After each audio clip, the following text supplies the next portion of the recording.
नमस्कार प्रिय विद्यार्थियों, मैं प्रोफेसर नामदेव हिंदी विभाग किरोड़ीमल कॉलेज दिल्ली विश्वविद्यालय में कार्यरत हूँ और आज आपके समक्ष भारतीय उपन्यास MHD 16 MA हिंदी ऑनलाइन के तहत आज जंगल के दावेदार उपन्यास पर उसकी पाठ योजना पर हम बात करने जा रहे हैं। आशा है कि यह व्याख्यान आपके लिए, आप सबके लिए लाभदायक होगा। उपन्यास विधा सदा ही आंगिक रीति मानकर चलती है। आंगिक रीति से तात्पर्य है कि हमारे शारीरिक जो भाव भंगिमाएँ हैं, जो तमाम जो चीज़ें हैं हमारी, वो सब उसमें शामिल हो जाती हैं। हम ऐसा बोलते हैं कि ये सब नाटक में ही होता है, नाटक के मंचन में होता है, लेकिन ये उपन्यास विधा में भी चीज़ें आती हैं। और जहाँ तक बात है जंगल के दावेदार उपन्यास का, तो ये उपन्यास भी चूँकि बिरसा मुंडा के जीवन पर केंद्रित है, इसलिए ये आंगिक इसमें ज़्यादा चीज़ें प्रभावित हुई हैं। इस उपन्यास का बिरसा मुंडा की मृत्यु 9 जून वर्ष 1900 से अंत होता है और उपन्यास का शुरुआत भी वहीं से होता है। तो जो समाज में, जो आदिवासी समाज में जो जनजीवन का जो पीड़ा थी, जो विद्रोह था, वह इस उपन्यास में प्रचलित और प्रवाहित है। मृत्यु हो जाने के बाद भी किसी नेता की किसी भी काल में मृत्यु हो जाने से उसका वाकई में समाप्त नहीं होते। उसके विचार जो उसके उत्तराधिकारी हैं, वह अगले पथ पे वो बढ़ता रहता है।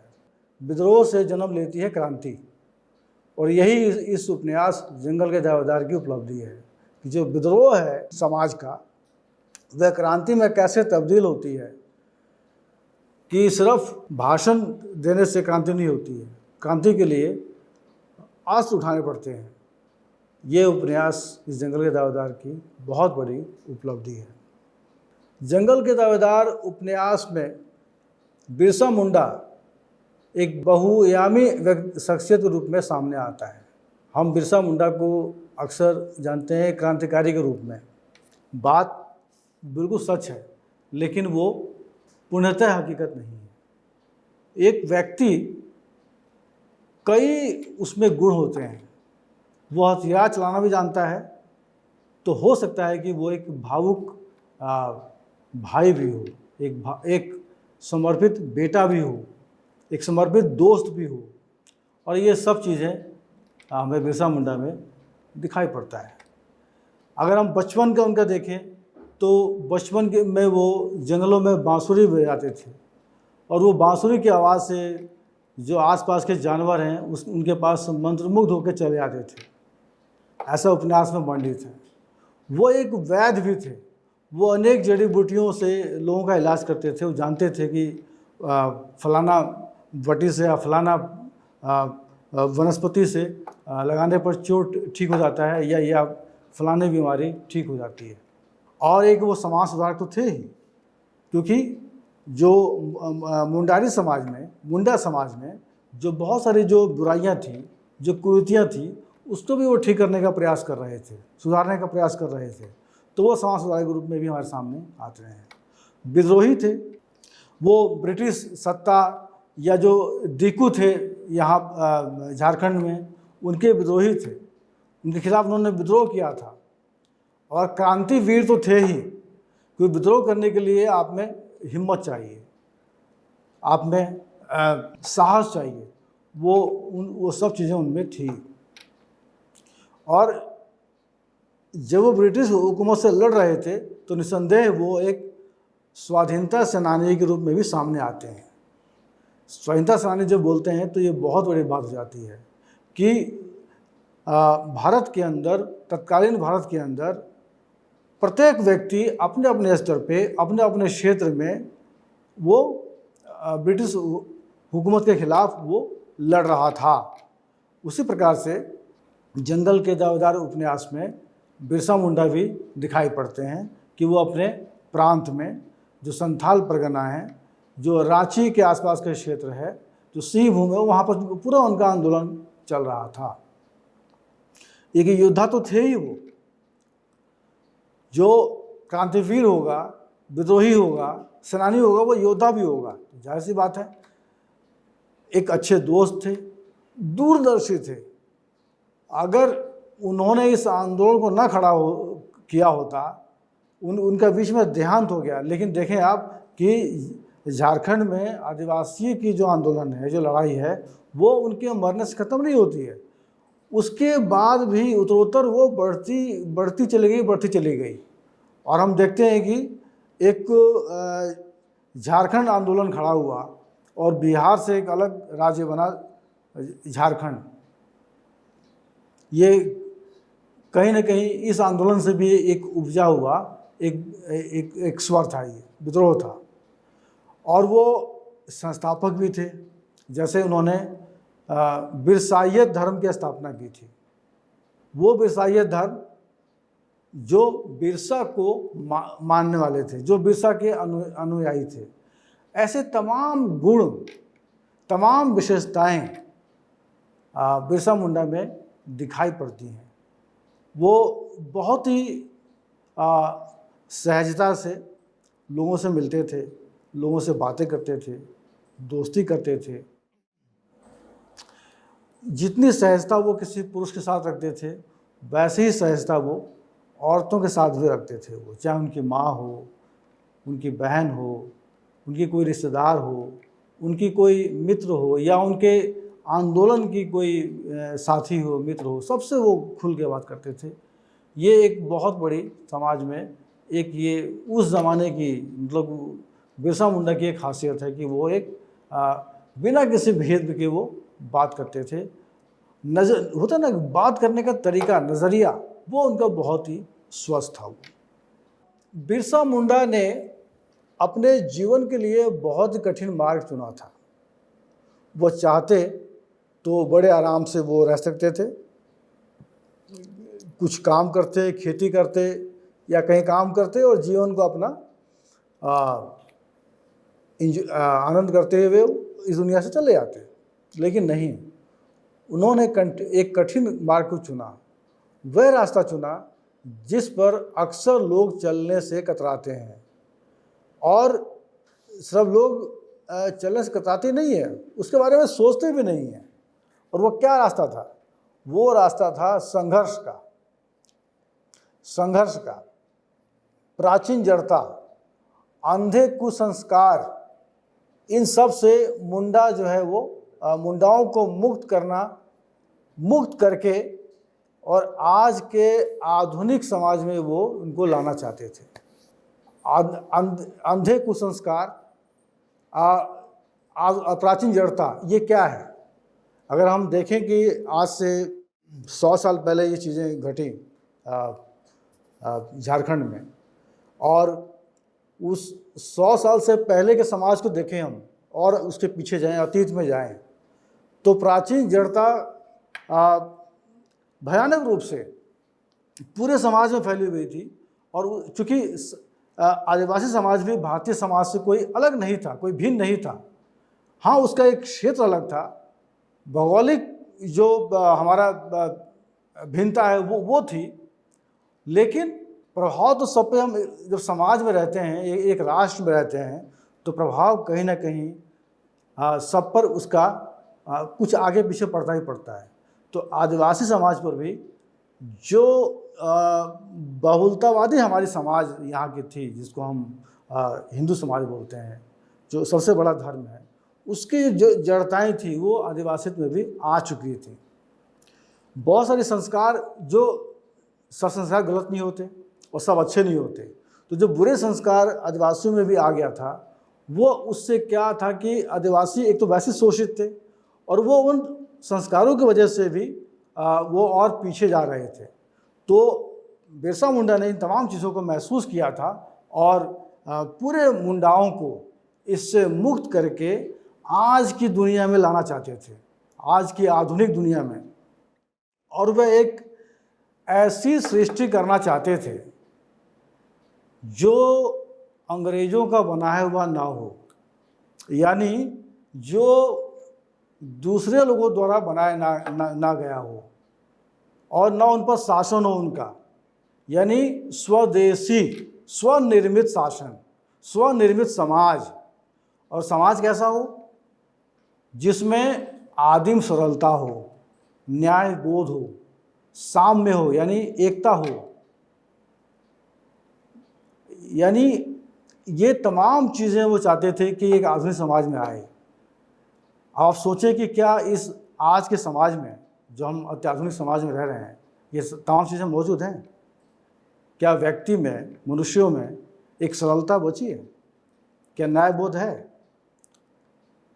चीज़ें बोलने के लिए है और जरूर, और जबकि ये समाज के लिए, राष्ट्र के लिए, एक पूरे महाद्वीप के लिए और पूरी दुनिया के लिए ये अनिवार्य शर्त है कि हर व्यक्ति में सरलता होनी चाहिए, उसमें न्याय प्रियता होनी चाहिए और एकता की भावना होनी चाहिए। अगर ये है तो कोई भी देश, कोई भी समाज, कोई भी राष्ट्र, कोई भी समुदाय वो सुखी रहेगा, संपन्न रहेगा और वो मानवता को रक्षा करते हुए सबके लिए काम करेगा। वो ये शर्त होनी बहुत ज़रूरी है। और बिरसा मुंडा इन तमाम चीज़ों को अपने आदिवासियत में शामिल करना चाहते थे। अब देखिए कि उनकी जो दूरदृष्टि थी, जो उनका बोध था, युग बोध था, कितना विशाल था और कितना अप्रियतम था वो। तो आधुनिक काल का मतलब वो ये बोलते थे कि पुरातन चीज़ें हटें, रिप्लेस हों, बदलें, परिवर्तन हो और नई चीज़ें आएँ तो इनके बदले में ये आए, ईमानदारी आए, है ना, जस्टिस आए, सामाजिक न्याय आए, ये तमाम चीज़ें आएंगी। एकता सबसे बड़ी बात थी। और वो बोलते थे कि एक नया मानव धर्म बनाना है जिसमें सब आश्रय पाएँ। कैसा धर्म हो? जो शोषण मूलक ना हो, जो हर व्यक्ति को समान समझे और उसको मनुष्य समझे। तो वो एक ऐसा धर्म चाहते थे। और उन्होंने, आप देखते हैं कि उन्होंने बिरसाइत धर्म की स्थापना भी की। कि भाई बिरसाइत धर्म के मायने उन्होंने बताए कि अगर आप इन कर्मकांडों में विश्वास नहीं करते, आप अन्याय के खिलाफ आवाज़ उठाएंगे, संघर्ष करेंगे, परिश्रमी बनेंगे, आप अपने जीवन से गलत चीज़ें, जो आपके कुसंस्कार हैं, गलत आदतें हैं, उसको आप हटाएंगे, तब आप बिरसाइत कहलाएंगे। यानी ये आप देखें कि दान दक्षिणा दे के धर्म वो नहीं है कि आप दे के बन गए और आप कुसंस्कार करते रहें। उनका था कि आप चीज़ों को, इनको जब आप नहीं अपने जीवन में हटा देंगे तभी आपको मानेंगे बिरसाइत हैं आप। उपन्यास जंगल के दावेदार के मुताबिक मुंडाओं का रक्त बहुत प्राचीन है। यानी आदिवासी मुंडाओं में, आदिवासी जितने भी वहाँ पर कोल और जितने भी वहाँ पर जो जनजातियाँ हैं, आदिम जनजातियाँ, सब में मुंडा जो है वो सबसे प्राचीन समुदाय है, आदिवासी समुदाय, आदिम समुदाय है। और मुंडा लोग उस कृष्ण वर्ण के भारत की संतान हैं, जबकि भारत में श्वेत जाति के नेक कदम तक नहीं रखे थे। ये उपन्यास अपने औपन्यासिक लेवर में ये एक तरह का विमर्श भी पैदा कर रहा है कि मूल निवासी कौन और बाहर से आए कौन। तो आप देखें कि जो श्याम वर्ण है, जो काले लोग हैं, मुंडा जो है बिल्कुल वो तवे से भी काले, इसमें बताया गया रंग उनका कि जो तवा है रोटी का उससे भी काला रंग है उनका। और ये जो श्याम वर्ण है, कृष्ण वर्ण है, ये जो है ये बहुत पहले यहाँ पर पहले से ही यहाँ पर मूल निवासी हैं। बाकी जो आर्य जाति हैं वो बाद में यहाँ पर आई हैं। खैर, इसी प्रकार से बिरसा मुंडा ने जो बाहर से आए हुए लोगों से, जो आदिवासियों ने सीखा, कर्म पूजा या अन्य रीति नीति, प्राचीन असुर धर्म की जादू टोना, जादू प्रक्रिया और रक्तोत्सव, आप देखते हैं कि बलि चढ़ाने की परंपरा आज भी हम सुनते हैं कि फलाना जगह पर बलि दी गई, भैंसे की, बकरे की या किसी पक्षी की, ये कई जगह आदिवासी इलाकों में आज भी मौजूद है। वो सबका बिरसा मुंडा विरोध करते हैं। ये सब चीज़ें बंद होनी चाहिए और ये हटनी चाहिए। धर्म का आचार, तंत्र मंत्र, जादू, रीति नीति का बोझ धरती पर, छाती पर ये बोझ है ये, और इनके रहने से मुंडा लोग सिर नहीं उठा पाएंगे। यानी वो जिंदगी के तरफ सकारात्मक कदम नहीं उठा पाएंगे। वो हमेशा इन्हीं चीज़ों में फंसे रहेंगे और वो गुलाम बने रहेंगे और शोषित होते रहेंगे। तो सबसे पहले युद्ध क्षेत्र में जाने से पहले आपको जो अपनी जो कमजोरियां हैं, जो ये जो कमियां हैं, इसको दुरुस्त करनी होंगी, इसको हटाना होगा। और इसके लिए एक सहज, सुंदर, कर्मकांड और रूढ़िगत विश्वासों के बोझ से रहित धर्म बिरसाइयत की स्थापना किया बिरसा मुंडा ने। इसलिए बिरसा ने भगवान बनकर धर्म में और आस्था में क्रांति लाने का प्रयास किया। मुंडा लोगों को जंगलों का अधिकार चाहिए था, आदिम युगों की भांति, यानी पहले के युग में उनका पूरा अधिकार था। आदिम ग्राम व्यवस्था चाहिए थी, मुक्त आबाद रहन सहन चाहिए, और एक भूखे मुंडा और उसके लक्ष्य के बीचों बीच जो दीवारें ज़मींदार, महाजन, बनिए, मजदूरों के ठेकेदार साहबों की दीवारें, और जिन अंग्रेज़ों के बल पर ये दीवारें धीरे धीरे ऊंची हुई, वो उसे मिटा देना चाहते थे। बिरसा का लक्ष्य देखें कि बहुत ही ठोस और सारगर्भित था। वो बिल्कुल चिन्हित कर चुके थे कि जो ज़मींदार हैं, जो महाजन हैं, जो बनिए हैं, ये सब के सब, और जो अंग्रेज़ साहब हैं, उनकी जो दीवारें हैं अपने हुकूमत की, ये सब के सब जो है कहीं ना कहीं मुंडा समाज, यानी आदिवासी समाज को उसके लक्ष्य से दूर रखे हुए हैं, उसको वो शोषित कर रही हैं। वो बिरसा मुंडा जानते थे कि अंग्रेज़ों से लड़ाई लड़ना आसान नहीं है, क्योंकि अंग्रेज़, ब्रिटिश हुकूमत, उसके पास अत्याधुनिक हथियार थे, बंदूकें थी, तोपें थे, कारतूस थे, तमाम चीज़ें थी। और ये गरीब मुंडाओं के पास, गरीब आदिवासियों के पास तीर, धनुष, फरसा, भाला, इस बल्लभ, इसके अलावा उनके पास कुछ भी नहीं था। अब बंदूक के आगे भाला फेंकना, तीर चलाना, हम सब जानते हैं कि बहुत कठिन काम है, या जो हम चाहते हैं हासिल करना, वो बहुत मुश्किल काम है, ऐसे युद्ध लड़ना। लेकिन बिरसा मुंडा ने इस कमी को जानते हुए भी ये कहा था कि अगर हमारी आपसी एकता मजबूत होगी, यानी सारे मुंडा एक हो जाएं, सारे आदिवासी एक हो जाएं, तो हम बड़े बड़े हथियारों का, अस्त्र का भी मुकाबला कर सकते हैं और अपने इस क्रांति के अभियान को हम साकार कर सकते हैं। तो एक बात यहाँ सिद्ध होता है कि बिरसा मुंडा बहुत ही आत्मनिर्भर, बहुत ही एक जुझारू नेता और एक प्रभावशाली नेतृत्वशील व्यक्ति भी थे।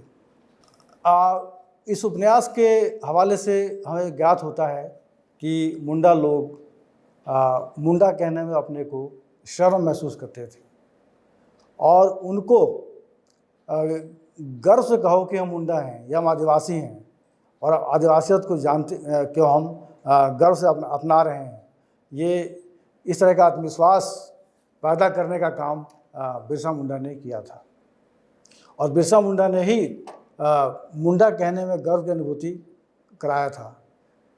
और इस सब कार्यों के लिए, इस महान कार्य के लिए ही बिरसा भगवान बना था। ज़मींदारों को लगान नहीं देंगे, बिना कर के ज़मीन चाहिए, जंगलों पर फिर से आदि जातियों का अधिकार चाहिए। ये इस उपन्यास का एक कविता की पंक्तियां हैं, स्लोगन है।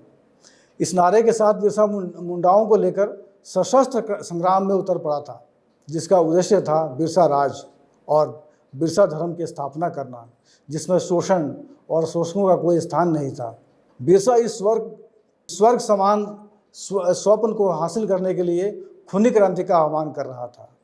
ये बहुत बड़ी एक बात है कि बिरसा मुंडा खूनी क्रांति की बात करते हैं और हम देखते हैं कि 1900 की बात हो रही है और रूस का यानी तत्कालीन सोवियत संघ में जो क्रांति बोल्शेविक क्रांति हुई थी वो भी खूनी क्रांति ही थी।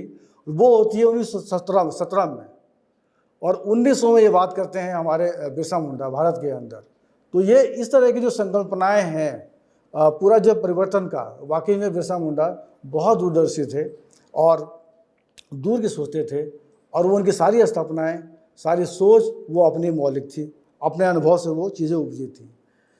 जहाँ तक बात है कि उपन्यास की पात्र योजना की, तो जंगल के दावेदार उपन्यास की जो पात्र योजना है वह एक बहुत ही रचनात्मक है और उसमें हम देखें कि अगर हम इस उपन्यास से पहले एक हम बात करें छोटी सी कि देखें कि जो उपन्यास के जो पात्र होते हैं वो उपन्यास का सबसे आधार है, वो ज़मीन है वो, क्योंकि उपन्यास का जो बनावट है, जो कथा विन्यास है, उसमें पात्र न हो तो हम जो चाहते हैं बात करना, बताना पाठक तक, वो बता ही नहीं पाएंगे हम। तो पात्र ही वो माध्यम है कि जो लेखक के जो कोड है, जो संप्रेषण है, वो पाठक तक वो पहुंचाते हैं वो। तो उपन्यासों में पात्रों का समायोजन ही उपन्यास को रचता है और इसी से उपन्यास अस्तित्व में आता है। अब मान लीजिए कि जंगल के दावेदार एक उपन्यास का नाम है, लेकिन इसका अस्तित्व किससे है? इसका अस्तित्व है बिरसा मुंडा के जीवन संघर्ष से। इस उपन्यास का, हर उपन्यास का कोई ना कोई इस तरीके से कोई अपना एक लक्ष्य होता है, एक उद्देश्य होता है। तो जंगल के दावेदार उपन्यास की पात्र योजना बहुत सुदृढ़ और रचनात्मक है। प्रत्येक पात्र उपन्यास की कहानी को बढ़ाता ही है। इसमें कोई भी पात्र देखें छोटा बड़ा नहीं है, लेकिन अगर कुछ पात्र ऐसे हैं कि जो गौण हैं, कुछ ऐसे हैं जो बहुत प्रमुख हैं। जो प्रमुख हैं वो बहुत ही मुखर हैं क्योंकि उनको ज़्यादा उसमें स्पेस मिला है। तो अगर हम उन मुखर पात्रों में देखें तो खुद स्वयं बिरसा मुंडा का जो पात्र है, चूँकि अच्छा पात्र में भी आप देखें कि पात्र दो तरह के होते हैं। एक पात्र जो गढ़े जाते हैं लेखक के द्वारा और एक पात्र होता है जो जीवन से उठाया जाता है। जंगल के दावेदार उपन्यास के पात्र गढ़े हुए नहीं हैं, वो इतिहास से, जीवन से, जीवन संग्राम से उसको उठाए गए हैं। अब जैसे बिरसा मुंडा का जो पात्र है, बिरसा मुंडा का इसमें हम देखते हैं कि बचपन, उनका युवा काल और जेल काल, 3 समय देख रहे हैं हम। बचपन में वो कैसे जंगलों में घूमता है, वो जानवर चरा रहा है, वो बांसुरी बजाता है वो, और बांसुरी बजाने से कैसे आसपास के जानवर उसके पास चले आते हैं। तो ऐसा वर्णन किया गया है और मधुर, बहुत अच्छे उसमें आवाज़ में वो गीत गाता है वो। युवा काल में देखते हैं कि वो जो है लोगों को इकट्ठा कर रहे हैं, एक नेतृत्व कर रहे हैं, एक क्रांति खड़ा कर देते हैं वो। और पूरे संथाल परगना में, पूरे रांची से लेके सिंह भूमि, पूरे क्षेत्र में वो एक पूरा आदिवासी मुक्ति का आंदोलन चलाते हैं वो। फिर वो गिरफ्तार होते हैं और फिर वो जेल में उनका समय बीतता है, जो बाकी समय जेल का अंतिम समय, और मात्र 25 वर्ष की अल्पायु में उनका देहांत हो जाता है। तो ये बिरसा मुंडा का जो पात्र योजना है, बचपन, युवा काल, जेल काल, 3 जगह हम बांटे देखें तो पूरा उपन्यास भी देखें हम कि उपन्यास में उनके बहुत सारे पृष्ठ बचपन पर ही केंद्रित हैं और बहुत बड़ा हिस्सा युवा काल पर है और फिर जेल काल पर शुरुआत में और फिर अंत में। उपन्यास का ये डिजाइन ऐसे उपन्यास किया गया है कि उपन्यास जो है बड़ी रोचकता से चीज़ों को, बड़ी सहजता से पाठक तक, समाज तक वो चीज़ों को संप्रेषित कर सके। सुगाना मुंडा बिरसा मुंडा के पिता हैं और जैसा कि एक पिता अपने पुत्र के बारे में सोचता है, चिंतित होता है कि जो है बेटा क्रांति ना करे, वो घर संभाले, शादी ब्याह कर ले और घर बसाए। हर बाप सोचता है ऐसा ऐसा ऐसा ही सुहाना मुंडा भी सोचते हैं। कर्मी, बिरसा मुंडा की माँ कर्मी की विशेषता यह है कि वो बिरसा मुंडा की अलौकिक कहानियों को, कथाओं को वो गांव के अंदर वो सबके सामने वो सुनाती रहती हैं कि मेरा बेटा तो वो उसमें अलौकिक शक्तियां हैं, उसमें ऐसी आभा है उसमें, है ना, कि उसके बांसुरी बजाने से वो हिरण और खरगोश सब भागे चले आते हैं। तो एक तरह की जो माँ है, माँ के माध्यम से देखें हम कि उनके जो विशिष्ट गुण हैं बिरसा मुंडा के, वो माँ के करैक्टर के द्वारा ये सामने लाया जाता है। और हर पल बिरसा की वो चिंता करती है, जैसा कि हर माँ करती है ना, जैसे अपने पुत्र को लेकर। धानी मुंडा एक वयोवृद्ध 91 वर्षीय वयोवृद्ध हैं और जो हूल आंदोलन के प्रस्तुता थे, बहुत अनुभवी, अनेक युद्धों के अनुभवी, और भगवान बिरसा मुंडा को हमेशा वो उपदेश देता है, हमेशा रास्ता दिखाता है, एक तरह का वो पथ प्रदर्शक है। और वो कई बार वो जब बिरसा मुंडा से बात होती है उसकी, तो वो बोलता है ये जंगल मेरा है और इस जंगल को बाहरियों ने ले लिया है, मेरी माँ पर कब्जा कर लिया है, इसको आज़ादी कराना है। और वो यहाँ पर एक लोगों के सामने एक आदर्श परोसता है कि हमारे बीच में भगवान आ गया है, हमारा भगवान आ गया है, वो भगवान है बिरसा मुंडा।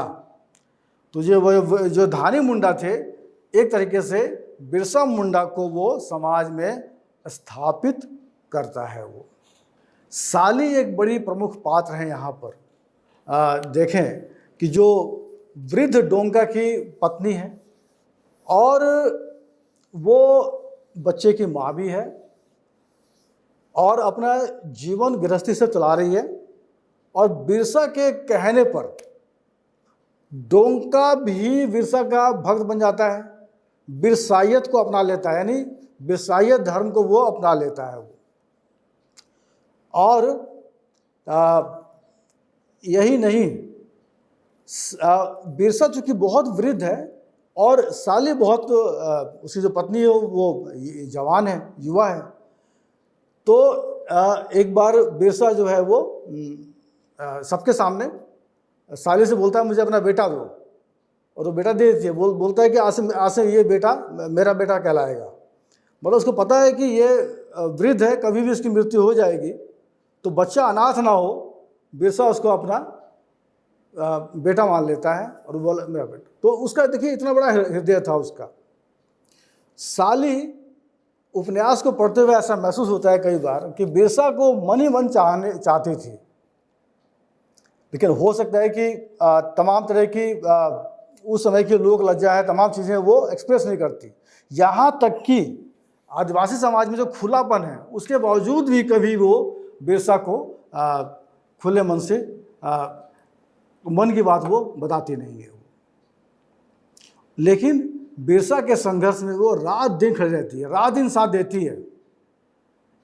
अगर बिरसा उसको रात में कोई उसको आज्ञा दे रहा है कि आप वहाँ जाओ, तो वो रात में ही चल पड़ती थी वो। तो इतनी समर्पित एक संघर्ष की साथी थी साली, बहुत ही एक प्रमुख पात्र। परमी, ये परमी वो पात्र है जिसको बिरसा मुंडा ने कहा था कि मैं तुमसे सगाई कर लूँगा, शादी करूँगा, करता नहीं है। और साली परमी का मन भी नहीं था कि वो इससे शादी करे। वो किसी और से प्रेम करती थी। कोई कन्नू नाम का एक था, वो भी बिरसा का भगत था, वो उससे प्रेम करती थी, उसको चाहती थी वो, तो शादी करना चाहती थी। तो परमी के इस बात को जब साली बताती है तो वो बिरसा जो है उसको सगाई तोड़ देता है। तो लेकिन ये वही परमी थी जिसने बिरसा मुंडा को जंगल में पकड़वा दिया था। कैसे? जब सब सो रहे थे थक हार के, तो ये बिरसा ने कहा था कि चावल मत बनाना, नहीं तो वो भाप उठेगा, आग जलेगी, लोग पहचान जाएंगे। और वो परमी जो है नहीं बात मानती है और वो भात बनाती है और उसके धुएं से जंगल के उससे वहाँ पर पुलिस आके उनको पकड़ लेती है। और ऐसा संकेत मिलता है कि परमी को उसके लिए कुछ पैसे उसे मिले थे, यानी परमी मिली हुई थी ब्रिटिश या सामंतों से। अमूल्य, एक बहुत ही महत्वपूर्ण पात्र जो जर्मन मिशनरी स्कूल में बिरसा का मित्र बना था बचपन में, बाद में डॉक्टर हुआ, डिप्टी सुपरिटेंडेंट बना और देखू यानी गैर आदिवासी समाज से, लेकिन वो हमेशा बिरसा का हितैषी बना रहा और बिरसा से उससे खुल के बहस होती थी। बिरसा उसे बोलता था तुम लोग देखू लोग हो, तुमने हमारा शोषण किया है। लेकिन ये वही बात हुई कि बिरसा जो है किसी व्यक्ति विशेष से नफरत नहीं करता था, वो उस प्रवृत्ति से विशेष करता था। ठीक उसी प्रकार से जैसे हम बोलते हैं ब्राह्मण और ब्राह्मणवाद, ब्राह्मण हमारा दुश्मन नहीं है, ब्राह्मणवाद दुश्मन है। इसी प्रकार से वो बोलता है दीकू, दीकू दुश्मन है, कोई व्यक्ति विशेष नहीं। अब ये सारे पात्र जो हैं ये जंगल के देवदार उपन्यास को संपूर्णता दिलाते हैं और विश्वसनीय बनाते हैं। इसी कड़ी में सुपरिटेंडेंट एंडरसन महाजालिम और क्रूर, जो कैसे वो आदिवासी कैदियों को जंगल रांची के जेल में उनको कैसे खाना पीना कैसे सख्ताई करता है, कैसे उनसे काम करवाता है, मोटी मोटी बेड़ियाँ उनके हाथ में डलवा के परेड करवाता है, तमाम चीज़ें। यहाँ तक कि खुद इसके बिरसा की जो मृत्यु हुई थी वो इनके शोषण से हुई थी जेल के अंदर, लेकिन एंडरसन घोषणा करता है कि इसकी मृत्यु जो है वो एशियाटिक कॉलरा से हुई है, हैजे से हुई है। झूठ। और बैरिस्टर जैकब ये बिरसा मुंडा के हिमायती थे, उनके उसके ये बैरिस्टर थे और ये बिरसा मुंडा के समाज के लोगों के साथ बड़ी हमदर्दी रखते थे और वो चाहते थे कि इन लोगों को न्याय मिले। तो ये सारे पात्र जो है कहीं ना कहीं इस उपन्यास को रचते हैं और ये इस उपन्यास को मुकम्मल करते हैं। तो प्रिय साथियों, आप सबको लगता मुझे महसूस करता हूँ कि इस व्याख्यान से आप सबकी जो जिज्ञासाएं शांत हुई होंगी और आप सब लाभान्वित हुए होंगे। और बाकी उपन्यास को आप लोग पढ़ें, एक बार देखें और तमाम चीज़ें ऐसी, इस उपन्यास की जो अहमियत है, जो विशेषता है, वो बहुत ही अपरंपार है। वो हमको उसको कुछ शब्दों में उसको समेट नहीं सकते। फिर भी हमने कुछ बिंदु रखे, समझने का प्रयास किया और आपसे निस्संदेह लाभान्वित होंगे। आप सबका बहुत बहुत आभार, धन्यवाद।